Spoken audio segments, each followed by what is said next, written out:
Solo, a Star Wars movie, is a $250 million fan film, and this time around I actually don't think that's a bad thing. This is going to be my spoiler-free review, and I will do a full analysis a little bit later on. I actually had to go look up that budget number. $250 million. This is the most expensive Star Wars movie ever made, believe it or not. Part of that expense is that they had to fire the directors halfway through filming and hire Ron Howard to reshoot the entire movie, which is obviously going to balloon the budget a little bit, but still, most expensive Star Wars movie ever. Does it translate into best Star Wars movie ever? The answer is no, but I actually think this is the best Star Wars movie that Disney has been able to come out with, and that's partially because it's unlike any other Star Wars movie that's come before it, and that also makes it really hard for me to give you all the information that's necessary for you to make a good decision about whether you should see this in the theater. It's missing a bunch of essential elements that people would expect from any kind of Star Wars movie. There's no discussion of the Force whatsoever. There's no Jedi, no lightsabers. There's no final battle involving tanks or spaceships or lightsaber duels. There's none of that. None of these essential pieces of Star Wars are in this film. What instead you get is the setting of Star Wars acting as a backdrop for a heist movie. So you want Ocean's 11, but in the Star Wars universe? That's Solo, a Star Wars story. If you want Ronin in space, this is what you're going to get from Solo, a Star Wars movie. And to me, that makes it really interesting, and I ended up enjoying the movie quite a bit. Doesn't mean it's a perfect movie. In fact, there's some things about the movie that I intensely disliked. However, the entire package kind of worked. What you got that I think really makes it feel like a Star Wars movie is the fact that the filmmakers, and particularly Ron Howard, understand Star Wars and understand the setting of Star Wars, the lore of Star Wars. They respect it and they like it. And there's nothing here that breaks the lore. There's nothing here that tries to significantly rewrite what's going on. And in fact, in some cases, there's plot points that the tension of which is defined on the meta level by people already knowing what's supposed to happen in that plot point, and unexpected things end up happening. And this is based on the exposition that's happened in the original trilogy that should cast light on what's going to happen in this movie, but they play with those expectations. And that's a very interesting thing as well.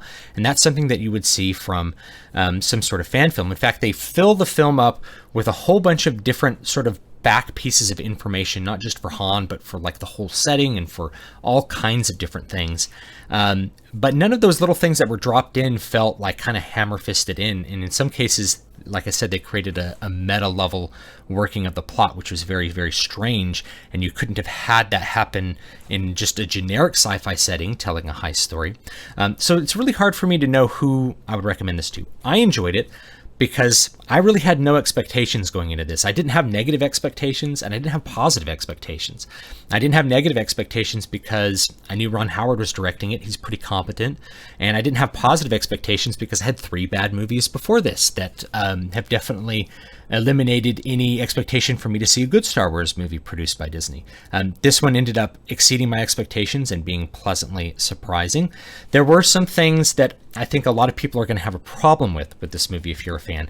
The main one is you don't have Harrison Ford as Han Solo. It's not that the performance by Alden Ehrenreich is bad, but it's not Harrison Ford's performance of Han Solo. It's a different Han Solo. And so if you don't like that performance of Han Solo, you're really not going to like this movie. For me, I thought it was okay. I imagined like a boy-like Han Solo. This Han Solo, he's very like brash and arrogant and takes risks, and they don't always pan out for him. But that was kind of true of the more mature Han. But just the way that it's delivered, it's very different from Han Solo. You have Donald Glover as Lando Calrissian, and his version is a little bit closer to the original trilogy, but it's different again. And so if you're really attached to actors playing these characters, then you're going to end up rejecting some of the characters that you see. And this is a really interesting thing to think about, because in cinema, it's really rare that you have the same character played by a different actor. I know you had Tom Hardy doing Mad Max, and I don't know if fans really didn't like that or not, but it's really rare to do that in cinema. We tend to really associate a character with a particular actor, and so that was one of the things that I don't know if people are going to really like or dislike that. It didn't bother me at all, because I just kind of viewed this movie as its own little thing and kind of judged it on its own merits and its own version of Han Solo. And the Han Solo in this movie, he's a likable kind of guy. He's a guy that wants to do the right thing in a lot of cases, but, also wants to be kind of a bad boy and an outlaw. That's an interesting take on him overall. Now, there are some things in the movie that I downright hated, and one of them was this droid, L337, which spells out LEET, which should tell you everything you need to know about the writing of this particular character. This droid is like obsessed with droid rights and is sentient and is one of the most annoying sidekicks in the history of Star Wars. I think she's actually worse than Jar Jar Binks. There are some attempts for her to make humor constantly. She's like the humor, the comic relief, kind of like C-3PO was. But instead of being neurotic and kind of funny in that way, she's just annoying. And I know people are going to draw like these parallels between like some sort of, droid slavery and real slavery, or maybe like she's a feminist droid or something. The parallels are hard to draw. She's just a really annoying character. She's very acidic. I don't see why anyone around would like really put up with her. Or in fact, I think the other characters just kind of acknowledge how annoying she is, but she has this great navigational computer built into her, so she's really good at flying ships as a result, and they just kind of put up with her for that. There was one genuine laugh that I got out of that character, but otherwise, every scene that droid is in, it's like just awful to me. Luckily, there's enough part of the movie without her in it that by the time I got to the end, I ended up overall not annoyed enough to make to say that the movie was bad or that even the characters are bad, because the other characters were well drawn, they were interesting, they were likable, they had enough complexity to them that they were good. I ended up enjoying it. The dialogue was overall, it's kind of mixed. There's a lot of bad dialogue. And the dialogue is mostly telling you the plot, and it's full of the characters telling each other stuff that they already know to essentially tell the audience or clue the audience in on something. And I don't, there's a lot of that in Star Wars movies, so this is nothing new, but I'm very aware of it, and I'm very, I don't like it. I don't like what I call expositional dialogue, where it's just where you're telling the plot through the dialogue. It gets a little bit annoying. However, at the same time, the plot is complex enough. This heist plot is complex enough. Some things you kind of have to tell through expositional dialogue to just sort of speed stuff along and get through the entire plot. And at the same time, even though a lot of the dialogue is really direct, like, I feel this way, and this is what we are doing now, even though we already should have discussed that. Even though the dialogue's very direct, the acting is good enough that most of it gets sold if you're okay with different actors playing the characters that you know and love, which I ended up being okay with. Woody Harrelson in this movie, by the way, is really good. He was a good casting choice. Overall, I think it works. I actually ended up enjoying myself at the movie. So if what you want is a heist movie in space, if you're like, I want to see a sci-fi movie that involves a heist, and you also know a lot about Star Wars, you'll probably like this movie. If you want a really familiar experience to all the other Star Wars movies that you've seen, this movie will probably not deliver that experience to you. And that being said, if you're hesitant, you can always watch it on video. I don't think you're going to lose that much by not watching it in theaters. I think a full production Star Wars movie is something that probably should be watched in theaters, at least for the sound, if not the large visuals. Most people have big TVs these days.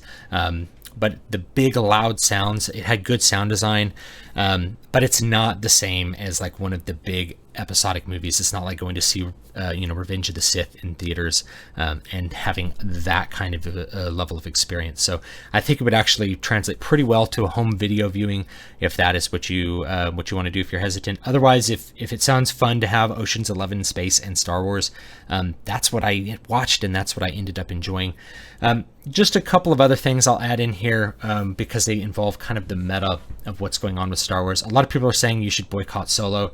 If Solo is the movie that you want to see, you should not boycott it, because then you're sending the signal that you liked The Last Jedi and they should make more of that, and you didn't like Solo and they should make less of that. They're not going to look at it as being like, well, we made one movie that people didn't like, we better change leadership. It's probably going to be that they're like, well, we need to not make any more movies like that, make a lot more movies like Last Jedi, and that's what we need to do. So think about that. Never before have I seen more people primed to hate a movie than Solo, a Star Wars story, and I don't think that the hate is really earned with this.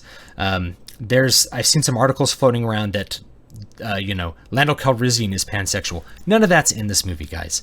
There's nothing in here that's like overt SJW stuff. There's no pansexual Lando.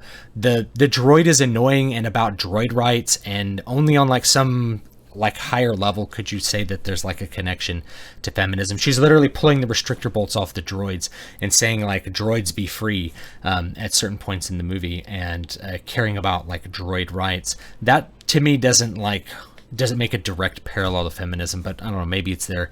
There's no like female Mary Sue's like stomping all over the male heroes. There's competent males. It's generally a story about competent males. Yes, there is a female lead in there as well, and she's competent as well, not in the place of the males. So I've been seeing a lot of stuff that's just extra layers of expectation, and if you layer too much expectation, you're going to end up seeing the movie that you want to see. You're going to end up interpreting things as beyond their function in the story and what they're really presenting to you. And to me, there's some danger in doing that. If you look at everything as allegory, you can end up spinning it a million different ways. And I've pointed this out to people in the past with different kinds of things. So when you just include what's in the movie, I really enjoyed the movie for what it is, which is a heist movie, but a Star Wars movie. And if you are expecting that, I think you might find yourself pleasantly surprised. All the production elements are running on all cylinders. There's great effects. The cinematography works well for what it is. It's a modern cinematography style and really feels very different from Star Wars when you're looking at it and watching it. But the setting is portrayed correctly. All the set pieces are beautiful to look at. The music is well done. The sound design is well done. And all of that supports a story that, because it's so different, finds a lot of interest in me. So maybe you will find the same things to value in it as well. Thank you so much for watching. Don't forget to like, comment, and subscribe, and let me know what you want to see and hear in the future. I'll have my full analysis video up probably tomorrow once I'm able to fully collect my thoughts on it. But overall, I ended up liking this movie. I didn't expect to go in and like one of these Disney Star Wars movies, but I guess the competency of Ron Howard combined with a decent plot ended up making things work, despite the annoying elements that were in it, like the annoying droid. But there's usually some annoying or cringy elements in a lot of Star Wars movies, so you have to take some of that with a grain of salt and remember clearly what C-3PO was like and what Jar Jar Binks were like. So have a great day, and I'll see you guys next time.